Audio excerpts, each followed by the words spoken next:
ସାଙ୍ଗମାନେ ଆପଣ ସାଲେପୁରରେ ବହୁତ ଜାଗାରେ ତ ଜଳଖିଆ ନିଶ୍ଚିନ୍ତ ଟ୍ରାଏ କରିଥିବେ, କିନ୍ତୁ କ'ଣ ଆପଣ କେବେ ସାଲେପୁର ବସ୍ ଷ୍ଟାଣ୍ଡରେ ଥିବା ମଉସାଙ୍କର ଏହି ଛୋଟିଆ ଜଳଖିଆ ଦୋକାନରେ କେବେ ଜଳଖିଆ ଖାଇଛନ୍ତି କି?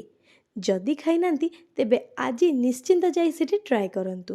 ଆପଣ କେବେ ହେଲେ ବି ଡିସାପଏଣ୍ଟ ହେବେ ନାହିଁ। ମଉସାଙ୍କର ଦୋକାନ ଆଜିକାଲିର ନୁହେଁ, ବହୁତ ପୁରୁଣା। କିନ୍ତୁ ଦୋକାନ ପୁରୁଣା ହେଲେ ବି ମଉସା ଆଜି ବି ତାଙ୍କର ସେଇ କ୍ୱାଲିଟି ଆଉ ଟେଷ୍ଟ ବଜାୟ ରଖିଛନ୍ତି। ମୁଁ ସେଠି ଅର୍ଡ଼ର କରିଥିଲି ଗୋଟେ ପ୍ଲେଟ୍ ବରା, ଆଳୁଚପ ଆଉ ଆଳୁ କଷା। ମାତ୍ର 20 ଟଙ୍କାରେ ସେ ମୋତେ ଦେଇଥିଲେ 2 ପିସ୍ ବରା, 2 ପିସ୍ ଆଳୁଚପ ଆଉ ତା ସହିତ ଆଳୁ କଷା। ଆଳୁଚପର କ୍ୱାଲିଟି ମୋତେ ବହୁତ ଭଲ ଲାଗିଥିଲା। ଆଳୁଚପ ଭିତରେ ବିଟ୍, ଗାଜର, ବାଦାମ ସବୁ ଭରି ଭରିକି ରହିଥିଲା। ଆଉ ବରା ଦିହରେ ମଧ୍ୟ ପରଫେକ୍ଟ କ୍ୱାଣ୍ଟିଟିର ପିଆଜ, ଭୃସଙ୍ଗ ପତ୍ର ଓ କଞ୍ଚାଲଙ୍କା ଥିଲା। ଆଉ ଆଳୁ କଷା ସହିତ ତାର ଟେଷ୍ଟ ମଧ୍ୟ 4 ଗୁଣା ବଢ଼ି ଯାଉଥିଲା। ଲୋକେସନଟି ହେଉଛି ସାଲେପୁର ବସ୍ ଷ୍ଟାଣ୍ଡ ଡେକୋଫାଇର ସାମ୍ନାରେ।